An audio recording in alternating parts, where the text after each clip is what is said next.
Nshuti bakunzi ba Hoziyana TV twongeye kubaha ikaze aho muherereye hirya no hino mu mpande enye cyangwa imfuruka enye zigize iyi si, tubahaye ikaze mwese. Nk'uko rero n'ubundi mubizi turakeneranye, buri muntu wese akeneye mugenzi we. Ndagukeneye nawe urankeneye. We all need each other. Mu buzima buri muntu wese akeneye mugenzi we. Ntacyo nageraho utamfashije, nawe ntacyo wageraho udafashijwe n'undi muntu. Ni muri urwo rwego rero nka Hoziyana TV twongeye kubatumirira abatumirwa beza, mugenda mutwereka ko mwakunze cyane n'ibiganiro twagiye tugirana nabo mu minsi itambutse. Rero ntabwo ari abashyitsi kuri kamera za Hoziyana TV, ndagira ngo rero n'ubundi twongere tubakire, hanyuma noneho tubone gutangira gahunda z'ikiganiro. Uyu munsi dufite topic nziza cyane, topic iryoshye, ntekereza yuko buri muntu wese ayifitiye amatsiko. Aha rero twicaye ni kuri President Hotel hano mu mujyi wa Cape Town mu gace ka Shipwent. Ubwo rero niho turimo tuganirira kuri uyu munsi. Ndagira ngo duhere hano abanze kwanza anabasuhuze. Murakoze cyane bakunzi ba Hoziyana TV. Nitwa Theogene Kwitonda TK. Ntabwo ari ubwa mbere ntumirwa kuri iyi TV. Nkaba nsuhuje rero abakunzi ba Hoziyana TV muri rusange. TK urakoze cyane, reka tugushimire, reka dukomereze ku muvandimwe nawe turi kumwe hano. Murakoze cyane. Amazina yanjye nitwa Niyonshuti Jean, ariko nkaba nzwi ku izina rya John. Ndabashimiye cyane kuba mwadutumiye again. Ntabwo ari ubwa mbere imbere ya kamera za Hoziyana TV. Imana ibaho umugisha, twishimiye. Ntabwo ari ubwa mbere kandi nta nubwo ari ubwa nyuma, kuko bigaragara rwose ko abantu bagenda barushaho gukunda ibiganiro tugenda tugirana, kandi nta n'utabikunda kuko ni ibiganiro byiza byubaka, bifasha sosiyete nyarwanda cyangwa se n'abandi bantu bumva ururimi rw'ikinyarwanda. Tuboneyeho n'umwanya wo gusuhuza abaturanyi, abarundi ndetse n'abakongomani ndetse n'abandi bantu bari hirya no hino. Munyemerere kandi tukiri kuri kamera za Hoziyana TV twakire abakunzi bacu badukurikira.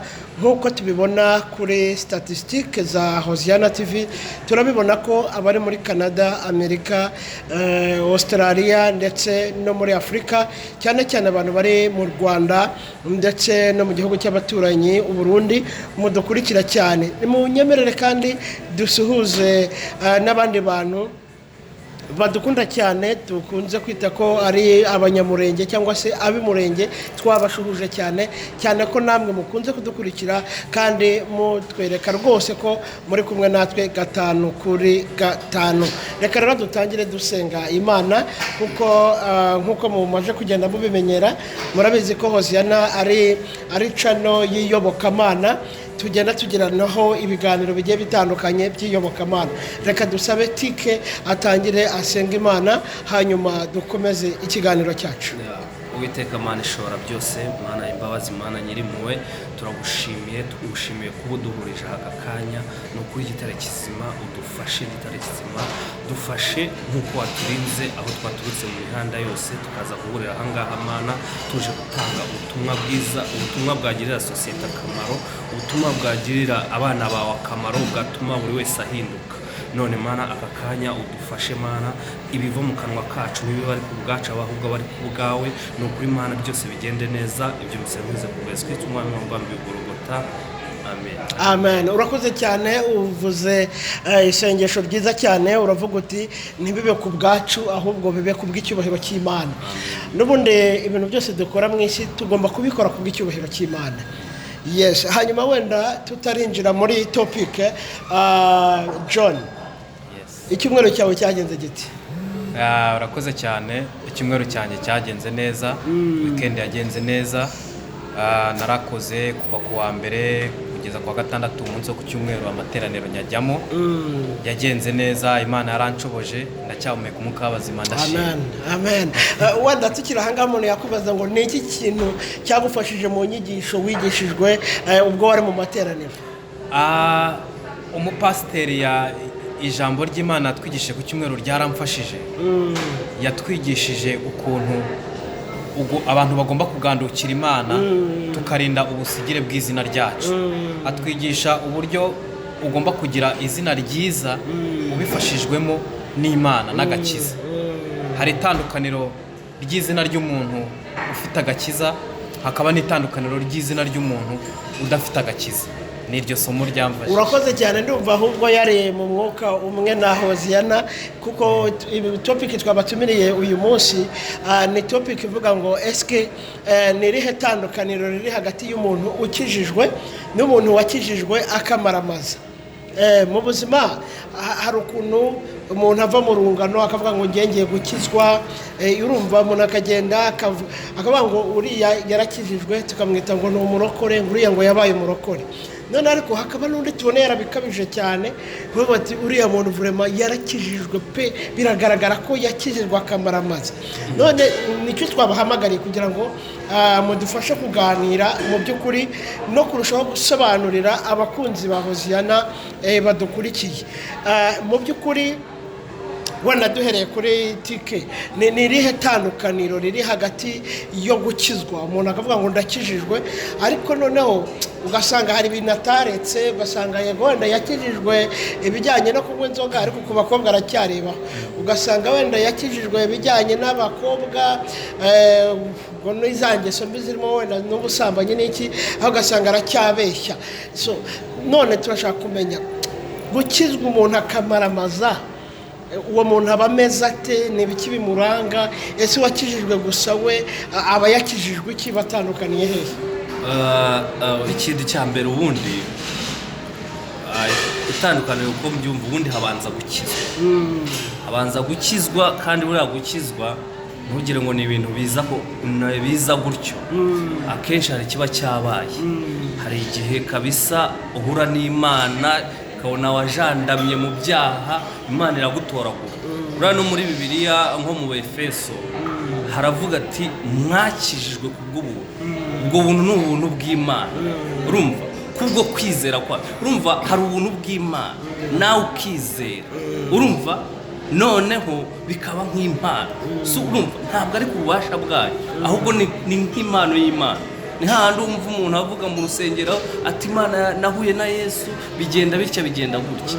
Ibyo ni byo gukizwa, urumva, ukemera Yesu nk'umwana w'Imana, ukemera Imana imwe, urumva, aho ngaho niho twavuga ati uno muntu yarakijijwe. Ariko ibyo ntibiba bihagije. Urwo ni uruhande rw'Imana. Imana iyo iba yaragukuye mu byaha ikagukiza, nta wundi ukiza n'Imana. Niho wumva ngo umuntu yarakijijwe, ni Imana iba yaramukije, nta wundi umukiza, ni Yesu ukiza. Ni ukuvuga ngo ushatse kuvuga ngo gukizwa, ubundi wenda tubanze dusobanukirwe ngo iri jambo ubundi ryitwa gukizwa. Gukizwa ni iki? Wenda duha ubusobanuro bwo gukizwa nka definisiyo yo gukizwa, kuko hari umuntu wumva ngo kanaka yarakijijwe, ariko ntiyumve definisiyo yo gukizwa iyo ari yo. Ntabisobanukiwe. Murakoze kumpa ijambo, ndagira ngo ngire icyo nsobanura ku bintu bijyanye no gukizwa. Ubundi muri iki gihe hari n'igihe ubaza n'umuntu atari ko se kana urakijijwe, cyane cyane nko mu rubyiruko. Wenda nshobora kubaza nka mugenzi wanjye nkamubaza nti se TK urakijijwe, ni nk'urugero, akambwira ati se icyo kibazo mbajije bite, ko ntanywa itabi, ko ntanywa inzoga, ko ntasambana, ko ntabeshya, ko nta kibi nkora, ibyo byo gukizwa uvuga ni ibiki? Uwo muntu rero kandi iyo akubwiye uko nguko uhita uvuga ati mu by'ukuri uyu muntu ndumva ari intungane, ukavuga uti uyu muntu wamugane nta n'icyaha afite. Ariko ndagira ngo nsobanure gukizwa ni ukwimika umwami Yesu nk'umukiza mu mutima wawe, ukamwakira mu mutima wawe.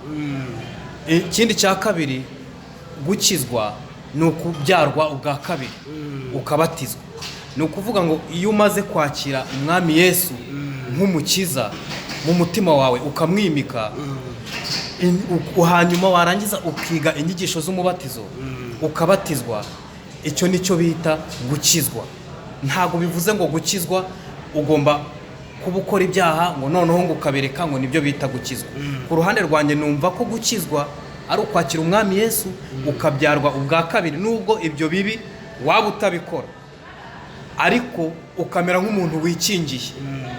Niba utabikora ariko ntihazagire ibyago, ingorane, ibibazo, imyuka mibi bikugeraho ukikingira. Ndumva ari iyo kadere numva gukizwa. Ushatse kuvuga ko gukizwa ari uko umuntu yemera kujya mu mazi menshi akabatizwa. Exactly. Nicyo wowe wise ko umuntu aba yakijijwe. Iyo umuntu yemeye kubatizwa, tuvuga ko ibirori batkanaka yabatijwe, imibatizo ni myinshi. Imibatizo ni myinshi. Hari umubatizo wo ku gahanga, hari umubatizo wo mu muriro, hari umubatizo, imibatizo ni myinshi, hari uw'amazi menshi. Wowe umubatizo witwa ko ari uwo gukizwa ni uwuhe muri iyo? Ku giti cyanjye numva kubatizwa mu mazi menshi ari nabyo nzi nshobora kuba narabonye, numva ari byo byaba bitunganye, hanyuma ukakira umwami Yesu nk'umukiza mu mutima wawe ukamwimika, numva ari byo bitunganye, ariyo nzira ikujyana mu gukizwa. Tike, nawe uremeranya nawe ko gukizwa ari ukubatizwa mu mazi menshi? Nabyo biba birimo, kuko kubatizwa ubundi iyo ugiye kubatizwa, yaba na padiri yaba na pasiteri arakubaza ati ese wizeye Yesu nk'umukiza wawe? Urumva, ese wanze shitani n'imigenzo byose n'ibyidushukisha byose? Ubundi uko niko gukizwa. Hakabaho ko nawe ubyemeye. Urumva, iyo uvuze ati ndabyemeye ukabyizera, hari umuntu yenda ubikora kubera inyungu. Urumva, wowe utabyizeye ntabwo waba ukijijwe. Uba ugomba kuba wizeye ibyo bakubwira ko Yesu Kristo ari umwana w'Imana, ari umwana umwe rukumbi w'Imana, Imana ari imwe yonyine. Ubwo ibyo iyo ubyemeye uravuga ati ndabyemeye, ukabyizera, uba ukijijwe. Wenda n'abadukurikiye nabo bazagenda barushaho kudufasha kugenda baduha nabo ibitekerezo byabo uko babyumva nuko babibona, cyane wenda n'ababizi kuturusha kuturenza bazagenda batubwira nabo ibitekerezo byabo. Ariko reka wenda tugaruke kuri iki ngiki. Hari abantu batekereza yuko cyangwa se barebera agakiza mu misatsi, mu mapantaro, mu majipo maremare, bakumva nyine ko umuntu wambara ipantaro adakijijwe, bakumva ko umuntu udefirije adakijijwe, cyangwa se bakumva ko ubifite adefirije. Hari abantu bacira abandi imanza muri ubwo buryo. Ndumva ibyo ni kuvuga ari ibintu muzi. Ese agakiza gapimirwa mu musatsi umuntu afite, gapimirwa mu ijipo ndende umuntu yambaye? Agakiza umuntu yakarebera kuki? Reka wenda duhere kuri John. Ubundi umuntu ukijijwe iyo wamaze guca muri za nzira navuze haruguru, ahantu umurebera mu bikorwa akora. Uvuga ngo umuntu yambaye imyenda migufiya, yadefirije imisatsi, yagize gute, ubu se abakera ko bambaraga inshabure n'impuzu, ko ari uko wenda ibintu by'agakiza bitari biriho cyane, uwo muntu usubije amaso inyuma ntabwo wajya kumubureminga. Turi kugendana n'igihe, turi kureba ahantu ibihe bigeze. Umuntu asigaye yambara umwambaro bitewe n'ikirere uko cyaramutse. Niba ikirere gishyushye, ntabwo umuntu yajya kwambara ibintu bimupfutse ahantu hose kandi akeneye ko umubiri uhumeka, wenda bitewe n'akazi arimo. Ibikorwa akora, imbuto yerera abantu, ubutumwa agenda atambutsa, ibyo akoresha ururimi rwe, ibyo arwatuza ruvuga ijambo ry'Imana, ibyo ngibyo nibyo bikwereka ko umuntu akijijwe. Ntago umuntu ushobora kumubona gutya atambutse aciyeho yicaye ahantu uhita ujajinga ngo uriya muntu ntago akijijwe cyangwa ngo arakijijwe. Oya, umuntu murebera mu mbuto yerera bagenzi be, umuntu murebera mu bikorwa akora, umuntu murebera mu byo avuga. Ukiri aho hari abantu bapimira agakiza no mu byo umuntu arya, mu byo umuntu wenda afata byo kunywa bisanzwe. Ni nk'ibiki ushobora kubona nkawe ku ruhande rwawe umuntu ari kunywa ugahita uvuga uti uyu muntu mugiriye inkizeho amakenga? Ku giti cyanjye hari ibisindisha, hari ibinyobwa by'ibisindisha. Ibyo ngibyo iyo mbonye nk'umuntu ari gufata ibinyobwa by'ibisindisha, nshobora guhita mvuga nti uyu muntu ntakishijwe. Urugero niba uri kunywa inzoga za nzoga ukagera ukarenza urugero ziraza kugusindisha ziguteshe umurongo kuko ntago iyo uri mu nzira y'agakiza biba bishaka ko ugirana ubusabane n'Imana. Ntago wagirana ubusabane n'Imana rero wasinze. Ntago umusinzi ari gusabana n'Imana. Ntibishoboka. Iyo umaze gusinda nibwo uvuga amafuti, ukora ibidakorwa, uranahinduka. N'isura yawe irahinduka. Ariko hari abantu bavuga yuko ngo wenda ku banyoye inzoga barabizi cyangwa nawe wenda utarakizwa warazinywa urabizi. Hari ukuntu abantu bavuga ngo inzoga alcohol ngo izamura kamere isanzwe iri mu muntu. Niba umuntu ari umuntu wagiraga umujinya cyane ngiyo imaje kumugeramo ngo arakaranga akagira umujinya cyane mu buryo bukomeye. Niba ari umuntu wagiraga amagambo menshi ngira yazamura. Niba ari umuntu wakundaga gusetsa abantu, kugwa neza, kubwira abantu ibintu byiza, ngo iyo bese yakserera cyangwa se ibyutsa igashibura igisanzwe kiri mu muntu. Ubwo umuntu ayunyweye asanzwe akunda yenda kwivugira ijambo ry'Imana bigatuma abwiriza abantu, ntibyaba ari byiza. Wenda dukomereze kuri tike. Yewe uko mbyumva ubundi iyo wihaye Imana witandukanye ibisa n'ibyatuma ujya kure yayo. Buriya inzoga rero nayo nacyo kiri mu bintu byatuma ujya kure y'Imana. Kuvuga ati rero uwo muntu niba arasanzwe avuga ijambo ry'Imana abwiriza agira ate agasoma inzoga, ibyiza nuko yayireka kuko ishobora kumutandukanya n'Imana, ishobora gutuma ajya kure y'Imana. Kuko no mu mugani wacu baravuga, urumva ngo uyikura mu icupa, urumva nayo ikagutaba mu nama. Urumva nuko rero umuntu byaba byiza ubyihoreye. Byumvikana ngo ubutumwa twahawe n'abantu kuko tuba tunigisha n'abantu ku bantu banywa inzoga basanzwe bagafataho, twabaha ubutumwa bwo kubabwira ngo babyihorere. Byaba byiza babiretse byaba byiza. Tike nawe ufite ikintu ushaka kuvuga? No kuvuga ngo no mu Kinyarwanda bajya bavuga ngo wambariza Imana kwishyiga ikagusiga ifu. Kandi no muri Bibiliya haranditse ngo vino ni umukobanyi. Ntago rero niba uvuga ijambo ry'Imana ari uko wasinze ushobora gukora ibintu bidakorwa imbere y'abantu. Uramutse unarivuze warivuga muri sanse itari y'umwuka wera, wayivuga muri sanse y'umwuka w'umudayimoni uri kugukoreramo. Wayanzoga kuko hari n'abadayimoni bagukoreramo bakakuvugisha ijambo ry'Imana ariko ritari mu mwuka. Ibyo nabyo tujye tubimenya. Kandi burya umudayimoni yashaka kukugusha cyangwa yashaka kugukoresha ikibi, n'ijambo ry'Imana arishobora kuri gushyiramo ariko rya fake. Twirinde rero gukora ibyo. Tugarutse wenda kuri topic yacu nkuko urumva ko ikiganiro kirimo kiragenda kirushaho kuryoha. Tugarutse kuri topic yacu mu by'ukuri wenda tike ni biki mu by'ukuri umuntu akwiriye kwirinda kugira ngo abukijijwe by'ukuri? Ni biki umuntu akwiriye kwirinda gukora? Wenda n'urugero umuntu, hari abantu twita ko ari bangeso nziza, basabana babana neza n'abantu bose nka kurya Nikodemu yari ameze. We numvise ukunda gusoma Bibiliya cyane, ariko ahuye na Yesu aramubwira ati icyakubera cyiza Nikodemu nuko wabyarwa ubwa kabiri. Yari ingeso nziza, abana n'abantu neza, abantu banamukunda muri sosiyete, mbese azi kubana neza n'abantu ariko atarabyarwa ubwa kabiri. So ni ibiki rero umuntu ashobora kuba azi kubana neza n'abantu ariko atarakizwa? Ni ibiki umuntu akwiriye kureka? Ni iki umuntu yakora kugira ngo akizwe neza? Ubwo noneho reka tugiye kuri bya bintu byo kumaramaza. Undi uvuga ngo urakijijwe ngo umaramaza. Yes. Ukizwa rero ukamaramaza ni ukureka noneho ibyaha burundu. Burya uretse gukizwa, burya abantu gukizwa kuko ubwa umuntu yarakijijwe biba bitandukanye. Imana iragukiza, urumva, ariko nawe noneho ni wowe ubugiyeho ushyiraho akawe ngo umaramaze. Urumva ko Imana niba gukuye mu byaha, urumva, ukabisubiramo ukongera ejo bundi ukagira, ntabwo uba uri kumaramaza. Urumva, ahubwo uba uri ku mixi, uba uri kuyicanga.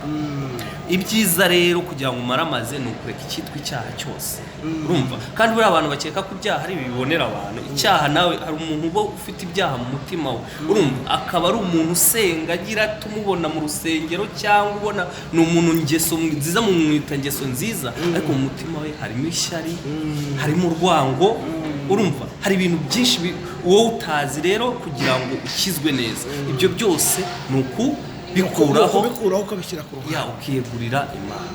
Uvuga iki ku bantu hari ukuntu usanga umuntu mu by'ukuri aba mu barokore aba mu nsengero z'abarokore asenga aterana abakunze kuba ari kumwe n'abantu bitwa ko ari abantu ari abana b'Imana reka wenda bivuga gutyo kuko abantu bose turi abantu b'Imana ariko siko twese turi abana b'Imana noneho ugasanga uyu muntu ibyo mu rusengero nta byenjoyinga ntabikora ngo abibemo neza ngo abibemo neza ngakizwe ubwo tuje handi hitwa kumaramaza ngo umuntu avuga bati uyu rwose ari mu bintu by'Imana full time ariko yabona n'abagiye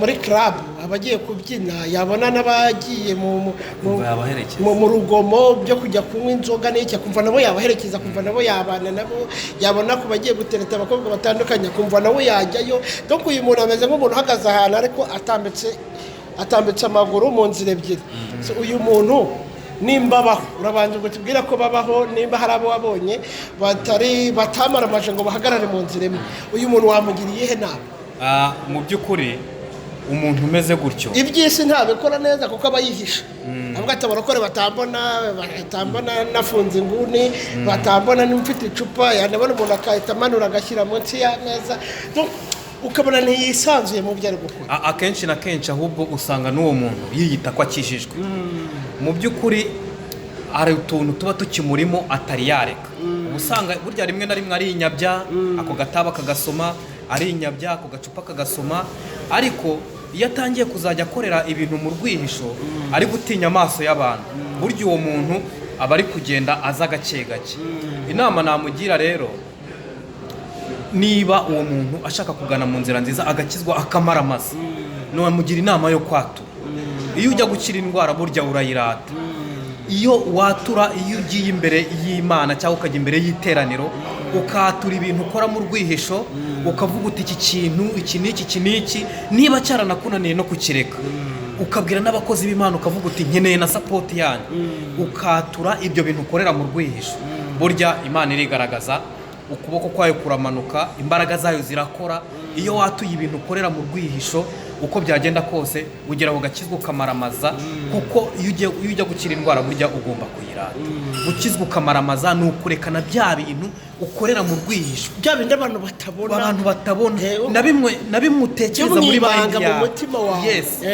rwanga ufitiye abantu rya shyari kwa kuvuga abantu nabi ibyo bintu byose twa tuntu shitani agenda kongora utuntu twose ikindi inama nabagira inama yo kugirana ubusabane n'Imana ibyo bintu uzabifashwamo n'isengesho gerageza usenge gerageza ugirane contact n'Imana mu b'inshuti usenge amanywa ijoro igihe cyose isengesho wumve ko ari ikintu kigomba kukubeshaho mu buzima bwawe bwa buri munsi isengesho ni ikindi kintu gitanga imbaraga isengesho ni ikintu gikuraho imbaraga za shitani zikigirayo isengesho ni ikintu gikuraho imitego y'abadayimoni ikigirayo isengesho ni ikintu kiburizamo imigambi mibi y'ababisha bagufitiye imigambi mibi ikaburizwamo isengesho rikuraho ibintu byinshi cyane isengesho mu by'ukuri ugiye urikora mu buzima bwawe bwa buri munsi ni nk'ingabo igukingira ikibi icyo ari cyo cyose gishobora guturuka mu mbaraga za shitani kiza kikwegera ubivugaho iki wowe tike iby'abo bantu biyoberanya nsa nk'uzamura ijwi na gatoya kugira ngo abadukurikiye barusheho kukumva neza iby'aba bantu biyoberanya mu yandi magambo bishushanya abo bantu bishushanya na Bibiliya babwira ko mu gitabo cya Bibiliya Imana irakubwira ati udakonje kandi ntubishyure nzakuruka Imana ntibizahugusanga urumva niba wa mugani uyu munsi ushaka kujya muri karabu, ushaka kujya mu rusengero, ushaka kugira gute, ufite udutiku muri wowe ariko uraririmba, ufite urwango muri wowe ariko uraririmba, ibyo abo bantu Imana ntibashaka, ikeneye ko umaramaza. Ukiri aho hari ukuntu usanga urabona wenda nko mu nsengero usanga abakobwa barimo bararamya Imana, ibiganza babizamuye barimo bararirimba, uko baririmba amarira arimo aramanuka, ukabona ko bari mu mwuka, twebwe niko tubyita, ukabona ko bari mu mwuka wo kuririmba, wo kuramya Imana, barimo barahereza Imana icyubahiro. Noneho hari umuntu wambwira ati kuri iyo umubona bari kuramya hari imbere amarira akamanuka, ni nako n'iyo umushyize ku ruhande mu byaha, urumva bya byaha by'imibonano mpuzabitsina ntabwo aroroha bari kurira, byumvikana ngo rero abantu ntibamaramaze. Niba umuntu ari umukobwa nakizwe bamumenya ko ari uwo mu rusengero, cyangwa bamenya ko ari indaya iba ku muhanda, nibyo bizorohera n'Imana. Niba Imana nimenya kuri indaya, wowe urumva izagutoragura, kuko Imana ntawe itagukura, izagutoragura ikuzane igukiza, ariko kwagukizwa ukizwe, urumva. Rero nutamaramaza ejo ukaba ujya hariya uyu munsi ukagaruka hano, ntabwo uri gukonfuzinga, urumva, uri kubeshya Imana nubwo Imana itabeshywa. Njye ntekereza ko abantu baba bararenze urwego rwo kubeshya, ahubwo baba basigaye bibeshya ubwabo. Umuntu wibeshya ko akijijwe, umuntu akibeshya ko ari umuntu mwiza, urumva nyine kiba ari ikibazo gikomeye cyane, kiba ari ikibazo gikomeye cyane. Hanyuma wenda tugenda wenda twegereza umusozo w'ikiganiro cyacu, ni iyihe message urana cyane nk'urubyiruko rwo muri iyi minsi? Ni urubyiruko ubona ko rubaswe cyane n'ibiyobyabwenge, rubaswe n'ibiyobyabwenge, kandi ibiyobyabwenge twasanze ko ari kimwe mu bintu bitandukanye umuntu n'urukundo rw'Imana, kandi ni byiza ko abantu begerana n'Imana. So ni ubuhe butumwa waha cyane urubyiruko muri iyi minsi? Urubyiruko njye ubutumwa narabuha, navuga ati urubyiruko nakwifashisha nanone Bibiliya. Buriya Bibiliya ni igitabo cy'Imana. Navuga ati hari ahantu niba ari mu mubwiriza avuga ati wa musore we, ni mu mubwiriza, yes, wa musore we ishimira ubusore bwawe, ariko ujye umenya ko hari umunsi w'urubanza utegereje. Ibyo dukora byose byaba bibi byaba byiza, hari igihe tuzabibazwa, urumva. Rero icyo nakangurira urubyiruko ni ugukora byiza, ni ukumaramaza, ukavuga ati niba nkijijwe reka nkizwe maramaza, nkora icyo Imana ishaka, nkora icyo Imana ivuga, icyo Imana idutegeka. Nk'uko Pawulo yabivuze, Pawulo yandika yaravuze ngo ibintu byose turabyemerewe, ariko siko byose bitugirira umumaro. So kuvuga ngo rero musore, mukobwa, mugabo, mubyeyi, musaza nawe mukecuru, nawe mwana mutoya udukurikiye, menya ko ibintu byose wemerewe kubikora, wemerewe kuvuga nabi, wemerewe kuvuga neza, wemerewe gutukana, ariko menya ngo ibyo ukora inyuma yabyo hari urubanza. Noneho bibaze ngo umunsi nzaba ngeze muri kote, sasa umunsi nzaba ninjiye muri urwo rubanza, batangiye kumbaza nzisobanura gute, nziregura gute kuri bya bindi mama wawe atazi, kuri bya bindi papa wawe atazi, basaza bawe na bashiki bawe batazi, wowe bwawe ubitse mu mutima, bizagenda bite? Tubwire rero John, ni ubuhe butumwa waha abantu, cyane cyane nkawe nk'umuntu uhura n'abantu benshi bagiye batandukanye, abo mu nsengero? Hari ukuntu tugenda twumva abantu batubwira bati hari umuntu wambwiye ngo njye impamvu ntaza mu rusengero ngo ni ukubera kanaka, ngo warasenga ngaba no mu mirimo y'Imana, ariko ngo yambereye ikigeragezo ngo gituma ngo ntaza mu rusengero ngo nyizwe. Eske abatekereza batyo bo ni ubuhe butumwa wabaha? Ni iyihe message wamuha? Ese birakwiriye ko umuntu areka kujya gushaka Imana kubera kanaka? Ntago umuntu yakagombye kugendera kuri mugenzi we cyangwa se kugendera ku muntu runaka. Inama nagira abantu, cyane cyane urubyiruko, nabakangurira gutera intambwe bakimika Umwami Yesu mu mitima yabo. Hari uburyo bwinshi, n'ubumva ari ushobora kumva ubu butumwa akavuga ati se ndaca mu zihe nzira?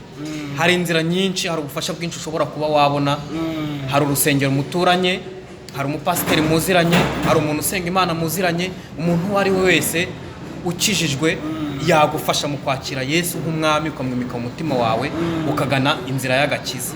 Inama nagira urubyiruko rero, nagira ngo urubyiruko, mukobwa, musore, nkumi, niba ushaka kuzavamo umuntu w'ejo muzima hazaza, uzigirira akamaro ndetse akagirira n'isi yose umumaro, ndetse akaba n'uw'agaciro imbere y'Imana, nagira ngo nkubwire ko ubuzima burimo agakiza buraryoha.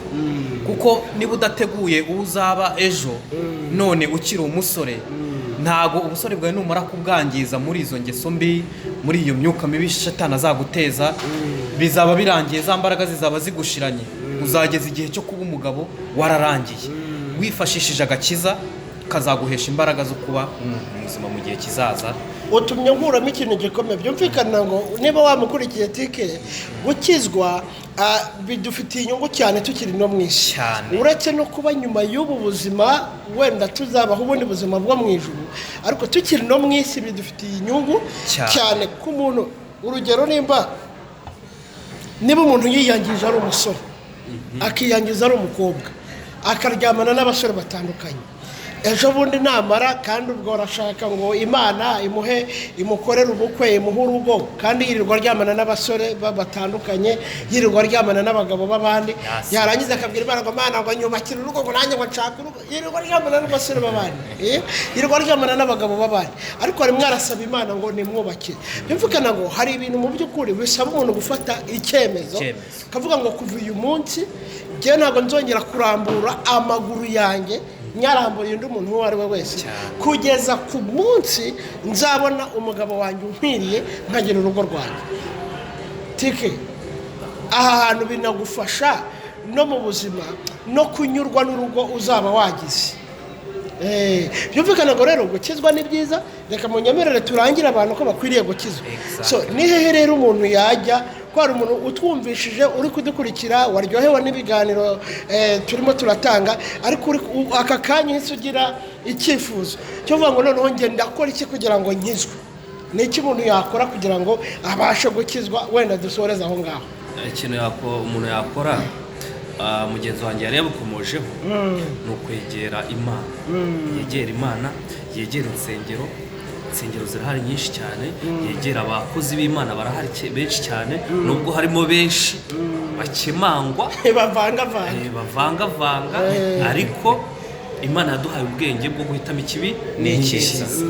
Urumva, yegera abakozi b'Imana, ayoboke insengero, ayoboke ahantu hose havugwa ijambo ry'Imana, yegera Imana kugira ngo akizwe kandi amaramaze. Yes. Ko gukizwa ntibihagije, ahubwo kumaramaza icyo gisabwa. Imana rero nibaho umugisha cyane inshuti mwari mudukurikiye, urumva ko ukwiriye gukizwa we ku giti cyawe aho uri n'aka kanya ushatse wahita ugura iyo tike yo gukizwa. Uburyo rero wabikoramo ni ubuhe tubukurangire, ni ukuvuga ngo Mwami Yesu, kuva uyu munsi ndakwakiriye mu buzima bwanjye, kuva uyu munsi izina ryanjye urikure mu gitabo cy'abarimbuka, uryandike mu gitabo cy'ubugingo. Bikora aka kanya urahita ubona itike yo kujya mu ijuru. Izi biroroshye cyane gufata icyemezo ukavuga ngo kuva uyu munsi ibintu byose byantandukanyaga n'urukundo rw'Imana ndabihagaritse, noneho uyoboke ikigo nderabugingo. Buriya urusengero ni ikigo nderabugingo, ni ahantu ujya ugahurira n'ibikubaka mu mwuka ndetse no mu buzima busanzwe. Rero Imana iguhe umugisha nshuti wowe warukurikiye iki kiganiro. Twari muri topic ivuga ngo ese gukizwa no gukizwa umuntu akamaramaza bitandukaniye hehe? Rero dusanze itandukaniro ririmo, Uwiteka naguhe umugisha. Reka rero n'ubundi dusoze iki kiganiro dusenga Imana, dusabe mwene data John agusengere wowe wamaje gufata icyemezo. Dukizwa buri munsi, kandi gukizwa ni ubuzima bw'umuntu ku giti cye, ntakagira ugucira urubanza. Wowe n'Imana yawe usabane nayo, wegerane nayo, uyisaba imbabazi ku byo wakoze uzi neza ko atari byiza, hanyuma utangire urugendo rushya rwo gukurikira Imana. Imana niguha umugisha. Karibu mwene data. Murakoze cyane. Reka dusoze dusenga Imana. Imana ukomeye, Imana ukora, Imana ufite imbaraga, Imana uvuga bigakorwa, wategeka bigakomera. Ndagushimiye, ndaguhimbaje, nyagasani mwami Yesu ndagushimiye kuba wabashishije Hoziyana TV kudutumira muri iki kiganiro. Ubutumwa dutambukije turagira ngo mwami bufashe abana bawe. Ubutumwa dutambukije ndagira ngo ubuhe imbaraga buhindure isi. Ubutumwa dutambukije ndagira ngo ubuhe imbaraga buhindure urubyiruko. Nyagasani mwami turagushimye kandi turaguhimbaje, tuzongera tugushime, tuzahora tugushima igihe cyose. Kandi mwami Yesu uzongera tubashishe, twongere duhure tuvuga ijambo ryawe, twatura ijambo ryawe, tuvuga imbaraga zawe, turata izina ryawe gitare cy'amahanga. Utuyobore mu ntambwe zacu, utujye imbere tukugenda inyuma gitare cy'amahanga. Imitego n'ibisitaza bya Satani ndabiteguye ndabitokesheje toka shitani mu izina ryawe Yesu. Ubwo tugiye gutandukana gitare cy'amahanga, utuyobore muri gahunda zacu zose, uduhe imbaraga kandi utubashishe, ukomeze kuduha imbaraga zo kukumenya no kugukorera nyagasani mwami Yesu. Icyubahiro n'ikuzo n'ibyawe. Amen. Amen. Imana ibahe umugisha cyane. Rero murakoze, reka tubasezere tugira ngo bye bye.